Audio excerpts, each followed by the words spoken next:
sebentar aja karena kalau online tuh suka nggak efektif. Jadi jam aja lah, kita sebentar aja. Pertemuan hari ini kita akan membahas mengenai peran pustakawan dan organisasi dalam kode etik pustakawan. Nah, yang pertama itu pilar penegakan etika. Kenapa sih harus ada etika? Nah, penegakan kode etik bukan hanya tanggung jawab individu pustakawan.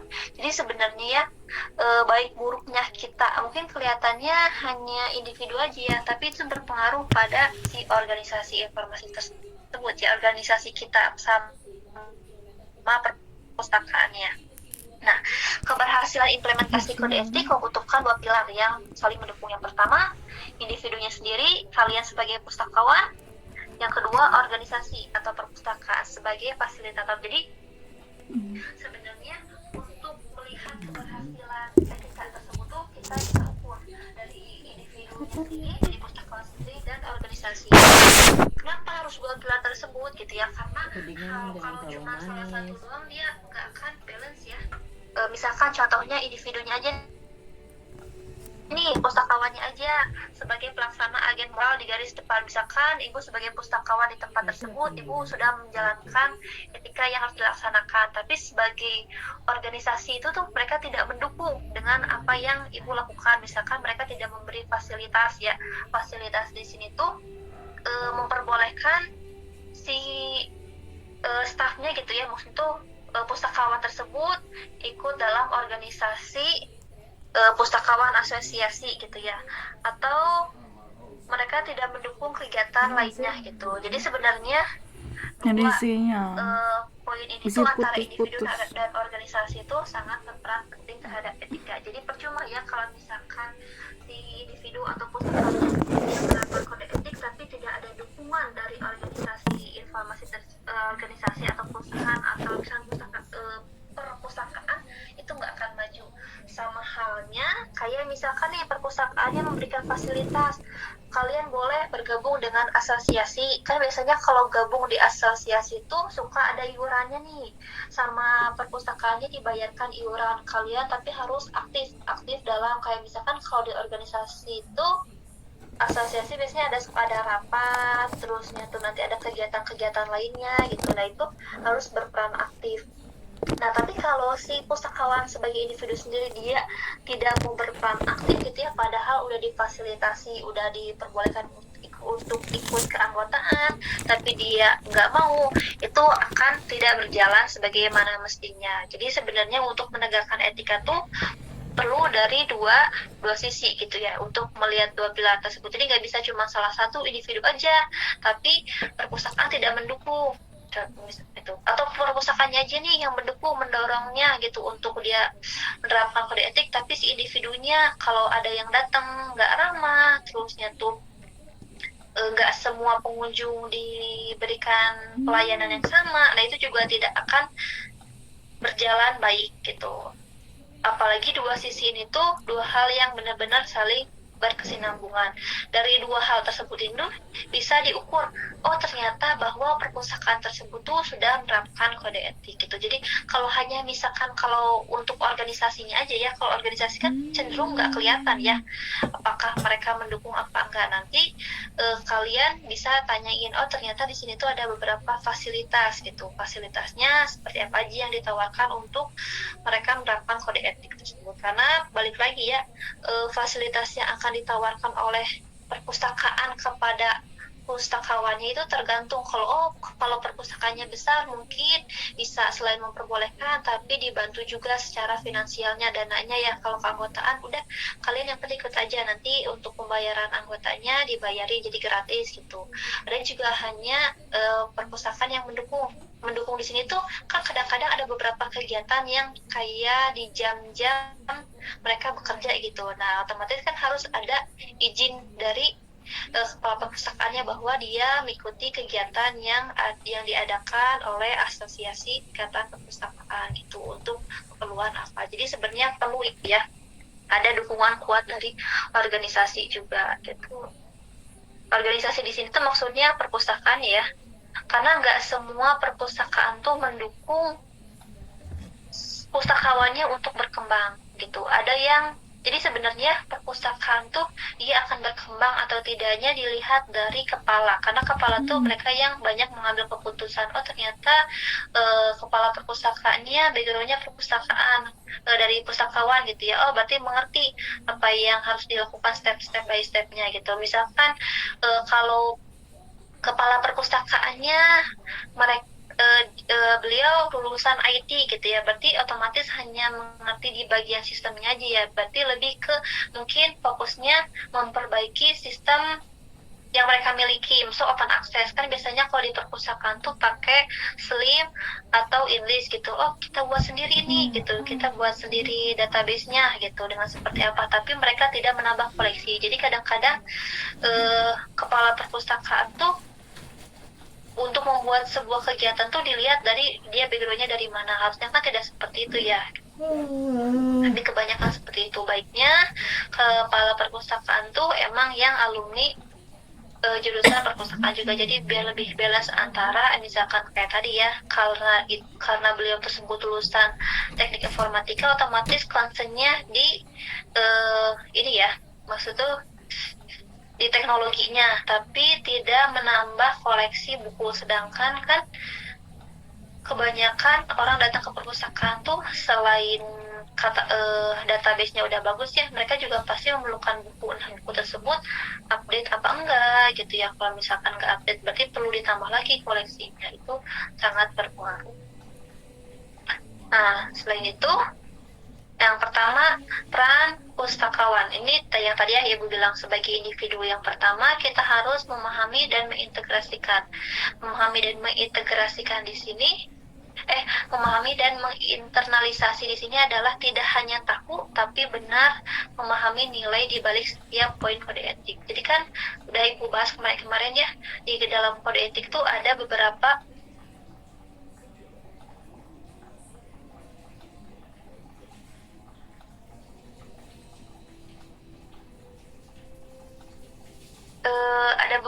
aturan gitu ya, bagaimana dia harus bersikap kepada pemustaka, bagaimana dia harus bersikap kepada sesama rekan kerjanya gitu ya, semua diatur. Jadi sebenarnya di sini tuh jangan hanya kalian tahu tapi menerapkan gitu. Jadi percuma kalau hanya tahu tapi tidak menerapkan, sama aja bohong. Terus menjadikan etika sebagai bagian dari karakter profesional. Jadi sebenarnya secara tidak langsung sikap kita ya, etika yang kita tunjukkan tuh terlihat bahwa seseorang itu profesional atau tidak, bisa terukur gitu. Misalkan ada pengunjung yang datang nanya koleksi, kemudian kalian tidak memberikan jawaban dari pertanyaan tersebut, bukan berarti jadi tidak beretika ya gitu. Alangkah baiknya harus memberikan jawaban gitu. Sebenarnya kayak dia memberikan jawaban, dia nggak tahu secara etika berarti dia menjawab ya, tapi secara profesional dia tidak profesional, karena harusnya kan memberikan opsi pilihan gitu. Nah selain itu juga kayak misalkan itu contoh yang pertama. Contoh yang kedua, misalkan ada ditanya gitu ya sama pemustaka, kemudian dia nggak jawab. Kalau nggak jawab kan berarti dia tidak nggak sopan lah ya, maksudnya tuh udah ditanya kok nggak dijawab. Kan nggak semua pengunjung tuh nanya, ketika ada yang nanya baiknya dijawab. Terus ketika menjawab pun harus sesuai dengan memberikan solusi yang dibutuhkan, jangan hanya memberikan pilihan gitu. Oh harusnya begini, seperti ini, jadi harus sampai sesuai dengan yang dia butuhkan. Yang kedua, pelaksanaan sehari-hari. Susunya bisa menerapkan prinsip etis kerahasiaan, keadilan, integritas dalam setiap pelayanan. Jadi sebenarnya yang kayak kita kan yang ditawarkan jasa ya, otomatis ada beberapa hal yang harus kita rahasiakan juga, seperti kerahasiaan data informasi tersebut. Jadi jangan sampai data pengunjung tuh bocor gitu. Terus keadilan di sini sebenarnya kerahasiaan di sini tuh kayak misalkan ibu nih minjem buku apa aja, jangan sampai histori peminjaman ibu dan pengembalian, atau apalagi misalkan ada data nih siapa aja nih yang suka telat, siapa aja yang pernah menghilangkan buku, nah itu jangan sampai bocor ke luar gitu ya. Itu juga sebagai bagian dari kerahasiaan. Terus keadilan di sini tuh siapapun pengunjung yang datang, misalkan ini perpustakaan universitas ya, berarti yang datang tuh bukan hanya mahasiswa aja, tapi ada dosen, terus ada staf dan sebagainya. Nah, jadi harus memberikan perlakuan yang sama gitu antara misalkan dosen dengan mahasiswa gitu. Jangan karena mahasiswa jadi jawabnya ya udah gitu judes atau asal-asalan. Harus sama aja. Entah mau mahasiswa ataupun dosen. Begitupun di perpustakaan yang misalkan dia di bawah naungan perusahaan atau organisasi kayak dia punya pemerintah, itu juga harus sama adil. Jadi tidak boleh membeda-bedakan antara ini karena yang membutuhkannya dia punya jabatan makanya dia lebih diprioritaskan, enggak gitu. Nah, integritas di sini kita harus melihat bahwa ternyata kita tuh punya integritas dalam setiap pelayanan. Jadi tidak boleh membeda-bedakan antara si A dan si B gitu. Itu 2 poin. Selanjutnya ada lagi. Yang ketiga, menjadi teladan atau role model. Role model itu memberikan contoh perilaku etis bagi rekan kerja, staf, dan mahasiswa magang. Jadi sebenarnya kan kalau di perpustakaan tuh suka ada ini ya, istilahnya pustakawan yang udah lama. Nah, misalkan ibu tuh udah kerja lama nih di perpustakaan tersebut, kemudian ibu kan harus memberikan contoh yang baik bagi rekan kerja, walaupun sebenarnya enggak rasis karena umur ya. Kalian misalkan baru kerja di perusahaan tersebut, ya tetap aja harus memberikan teladan. Apalagi misalkan di perusahaan tersebut tuh suka ada mahasiswa yang PKL atau yang magang, dari situ kan harus memberikan teladan. Jadi kita harus membantu menghilangkan stigma bahwa pustakawan tuh hanya menjaga buku aja, enggak, tapi kita tuh ada banyak hal gitu. Contohnya kayak kita memberikan informasi, kita mulai informasi gitu, enggak hanya menunggu. Nah, jadi makanya bagaimana sih kita merubah stigma pemikiran orang. Advokasi prinsip, berani membela prinsip etis seperti menolak sensor atau melindungi data privasi pemustaka dari tekanan. Jadi kadang-kadang nih misalkan ada beberapa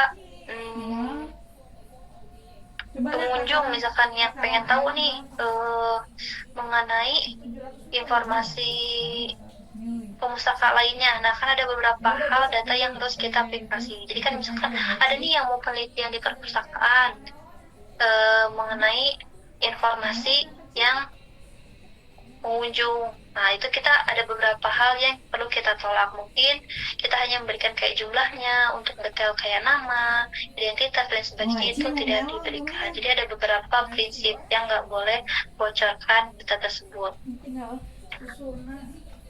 Terus kan kadang-kadang ada beberapa koleksi yang misalkan dia terlalu tambah air lagi.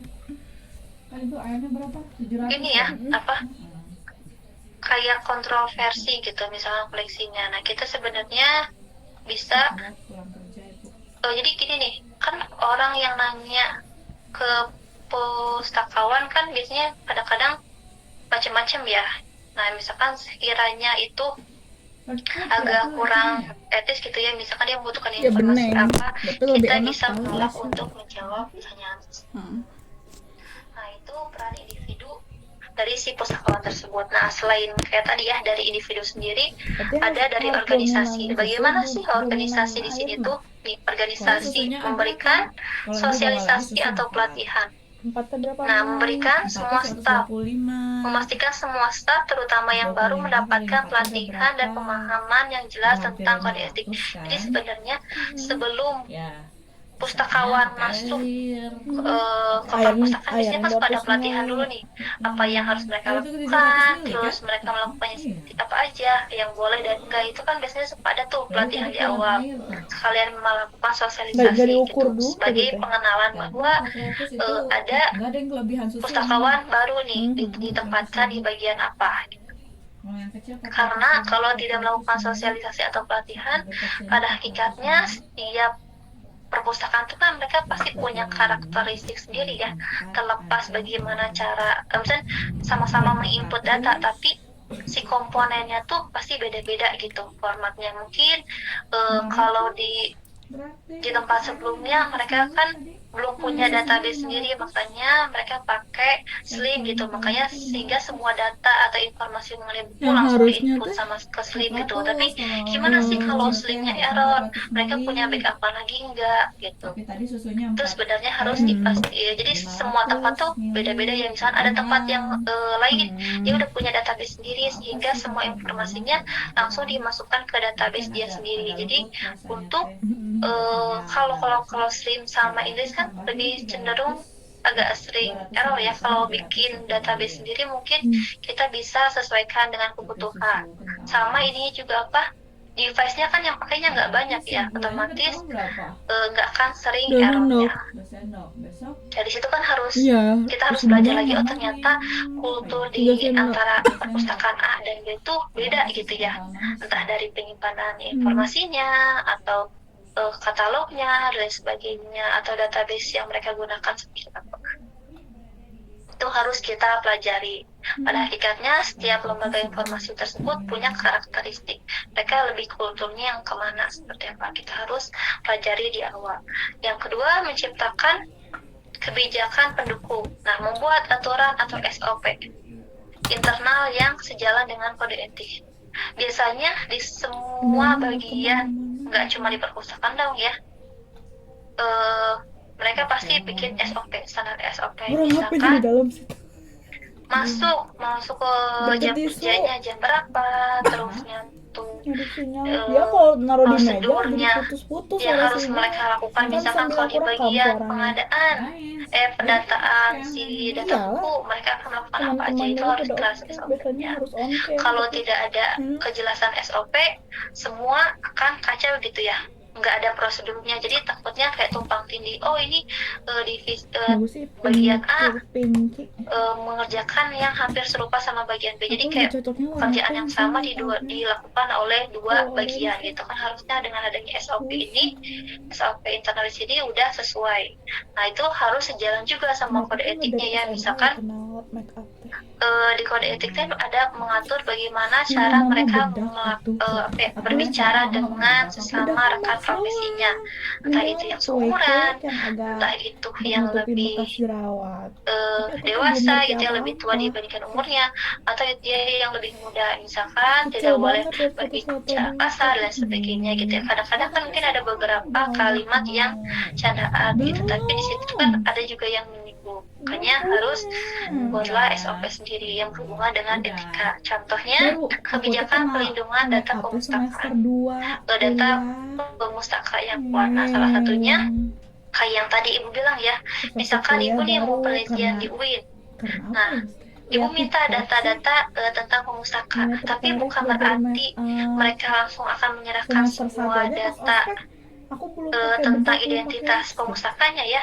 Kayak kan bisa jadi kalau kita meregistrasi itu biasanya suka ada nomor kartu keluarga, terus itu ada tanggal lahir, terus itu ada tempat dan sebagainya.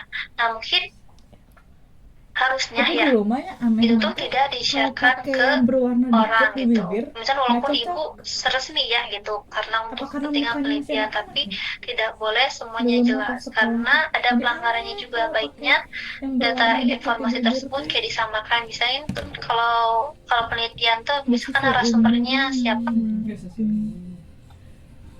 gitu, suka namanya Aku pengen diinisialkan, coba jadi nggak namanya make-upin itu, orang. hanya menyebutkan bahwa kita Kemarin tuh aku coba orang A di nyobain si bagian Hana. apa Hana gitu. kan lagi Tidak nyari disebutkan yang nama cocok jelas. buat apa sih, blush on buat dia Itu gitu yang melanggar cocok. privasi Aku juga, bawa yang warna sama halnya dengan pink, kok aku dipakein menciptakan kan. kebijakan pendukung sendiri. Jadi ada beberapa hal Aku kan data yang coba misalkan make-upin kita orang. lindungi gitu, walaupun kepentingannya Si untuk ibu mah nggak mau penelitian. deh make upin, cuma pakai blush on doang. Dia make up ini Terus gimana? peran organisasinya yang ketiga sendiri menyediakan saluran Pakai pelaporan, itu eyeshadow membangun mekanisme yang aman bagi gato, staf sok untuk gato. berkonsultasi Iya, atau melapor, gitu nih, kayak melaporkan kelasnya dilematika tanpa rasa kacamata, takut. Kan kadang-kadang ini ya. Jadi sebenarnya etika di sini kan bukan cuma antara pustakawan dengan pengunjung, tapi pustakawan dengan pemustaka sendiri.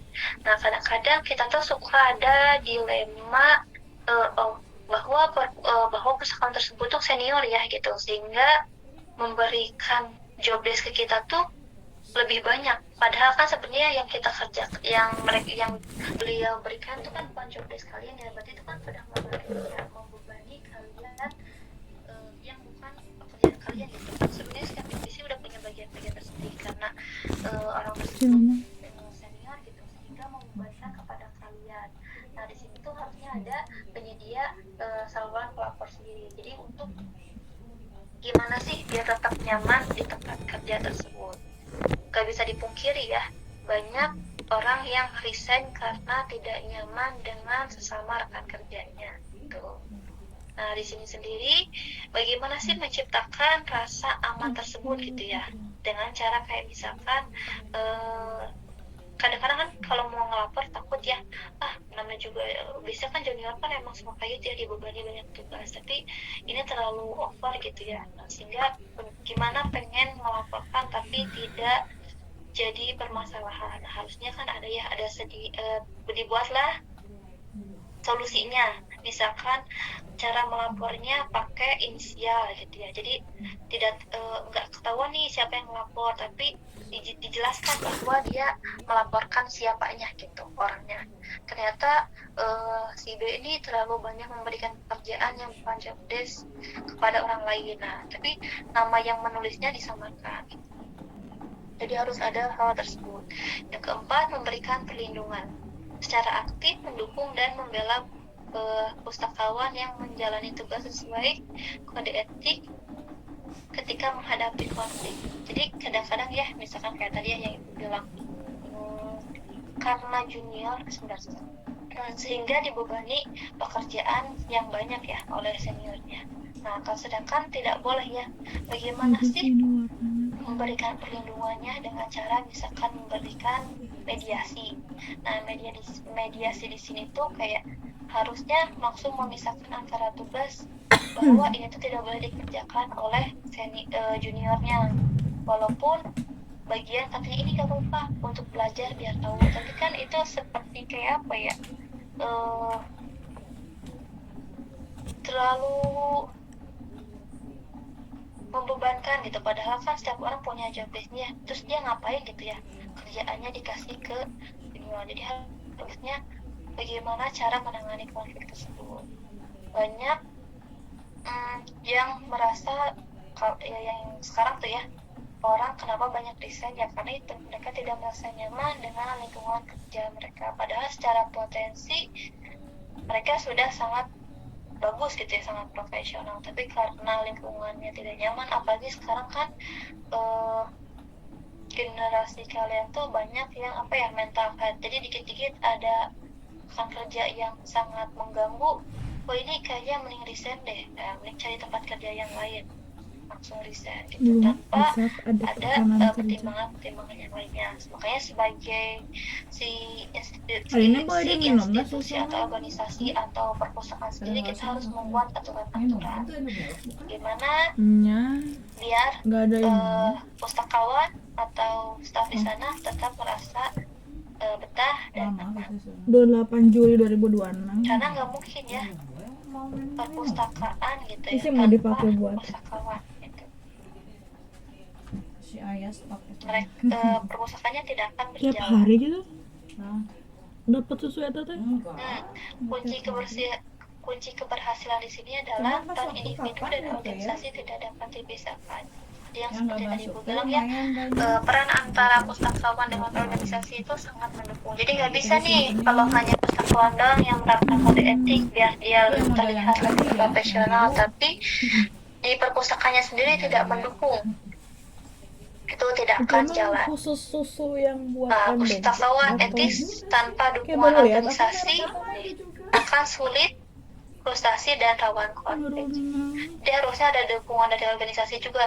Rawan konflik di sini tuh misalkan kayak tadi ya, mau melaporkan tapi nggak diperbolehkan nih karena yang lebih lama seniornya gitu, otomatis yang akan lebih dibela. Kan harusnya nggak seperti itu ya. Terus frustasi di sini, frustasinya si pustakawan tuh tidak bisa lebih leluasa gitu ya untuk mereka melakukan banyak hal karena selalu banyak beban kerja dari seniornya dan sebagainya.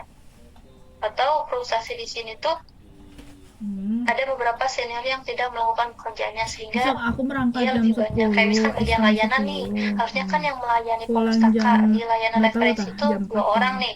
Karena yang satu senior Atau dan jam 4 junior, atau jadi jam seniornya tuh pergi 3 kemana soalnya. sehingga junior sendiri yang melayani Jangan pemustaka yang lupa. datang yang untuk bertanya. Kan dia juga akan kewalahan ya, yang biasanya dilakukan oleh 2 orang, ini Dosennya dianya bilangnya pergi teh kan dilakukan minggu ini 1 teh orang waktunya sehingga itu akan observasi. rawan dia Untuk aku frustasi. mah udah, tapi nggak tahu Kedua, observasi di organisasi jamat kuliah atau nggak di sportif luar itu. tanpa pustakawan etis, kebijakan Oke. hanya menjadi dokumen mati. Jadi sebenarnya tanpa ada pustakawan yang ini ya, yang etis di sini, yang sesuai gitu ya, itu akan jadi dokumen mati. Makanya yang tadi Ibu bilang ya, antara perpustakaan dan organisasi, antara pustakawan dengan perpustakaan tersebut, mereka tuh saling melengkapi. Makanya gak bisa nih ada buku tapi nggak ada pustakawannya, sehingga dokumen tersebut tuh ya akan terbengkalai aja gitu.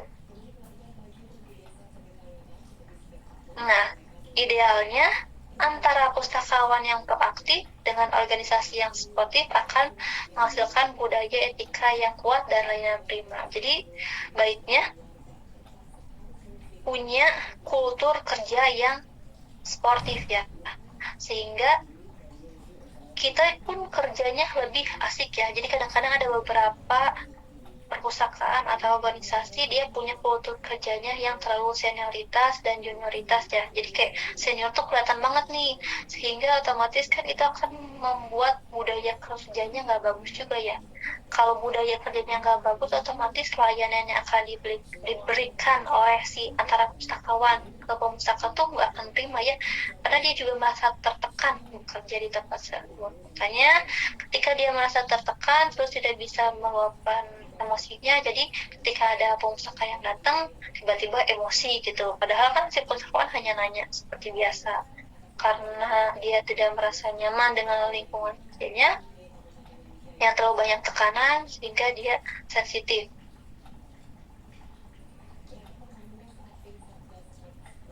Intinya sebenarnya kayak ini, pustakawan adalah agen moral utama yang bertanggung jawab secara pribadi atas perilakunya. Jadi sebenarnya pustakawan tuh, kita sebagai pustakawan berperan aktif sama moral kita gitu. Kelihatan oh ternyata pustakawan tersebut tuh profesional atau enggak.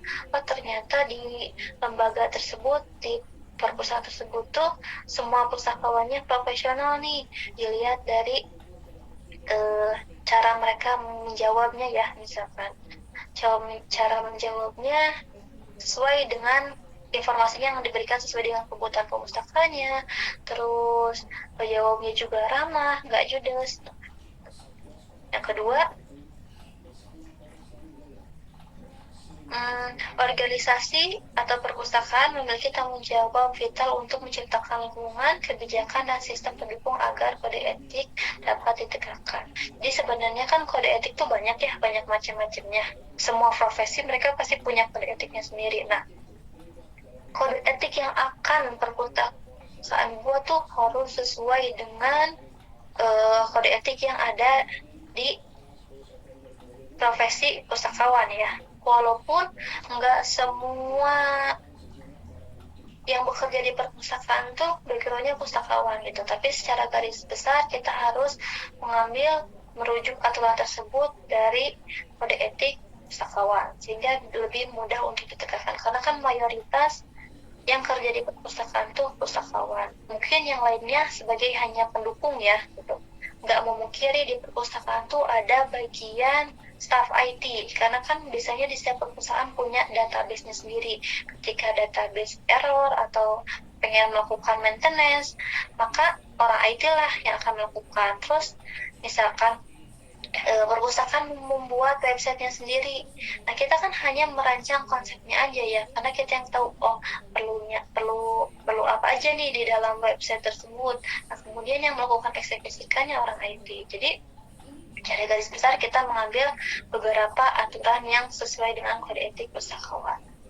Nah, yang selanjutnya, kolaborasi dan sinergi antara individu dan organisasi adalah kunci mutlak untuk mewujudkan profesi pustakawan yang berintegritas. Bagaimana sih menciptakan pustakawan berintegritas? Jadi adanya dari pustakawannya sendiri dan organisasi. Nah, nggak bisa ya kalau cuma salah satu sisi aja. Terus, yang perpustakaan sendiri kan nggak kayak ini ya, sih hampir sama kayak sekolah, punya akreditasi. Nah, untuk bisa mencapai akreditasi perpustakaan yang kita kelola kan ada beberapa poin-poinnya ya. Oh, ternyata secara jumlah, misalkan untuk bisa dapat akreditasi A harus memiliki berapa ribu koleksi, terus dengan jumlah pustakawan berapa. Nah, karena kita belum memenuhi tersebut, maka mungkin masuknya kategori yang perpustakaannya akreditasi B gitu. Di sekolah juga pun kayak gitu ya. Untuk sekolah tersebut dia terlihat lebih bagus, mereka perlu akreditasi perpustakaan. Jadi sebenarnya perpustakaan tuh banyak ya, perpustakaan tuh mereka membutuhkan pustakawan yang profesional untuk membuat perpustakaan sesuai dengan kriteria yang kita perlukan gitu ya kan, untuk bisa dikatakan oh perpustakaan itu bagusnya dilihat dari mana, kan nggak bisa ya cuma dikatakan bagus tapi nggak ada indikator keberhasilan yang bisa dikatakan bagus. Jadi bagusnya tuh misalkan gedungnya udah punya berapa lantai, oh dikatakan bagus seperti itu. Terusnya tuh dengan koleksinya berapa puluh ribu, dengan pustakawannya berapa banyak. Nah, jadi ada yang hal seperti itu. Sama halnya kayak bilang pustakawan tersebut tuh sudah menerapkan etika, sudah profesional. Etika yang dia terapkan sendiri itu seperti apa? Nah, itu kan yang akan kalian ukur. Kayak misal kalian bilang nih, pustakawan tersebut sudah beretika yang seperti apa gitu. Itu akan terlihat lebih jelas. Sampai sini ada yang mau ditanyain nggak?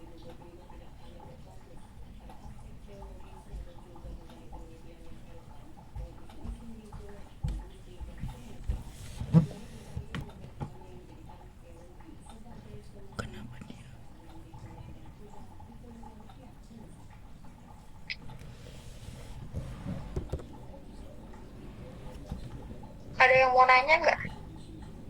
Tidak ada.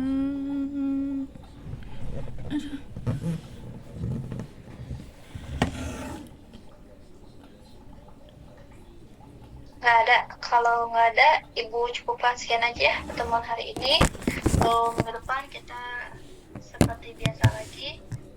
Yang kalau mau dibagikan untuk UAS kita akan ini ya, menyebarkan angka. Kalau mau dibagi kelompok bisa dari sekarang biar kelihatan satu kelompoknya dia mau berapa orang, terus kemudian ke perpustakaan mana. Tuh. Nanti kita bahas lebih detailnya di minggu depan.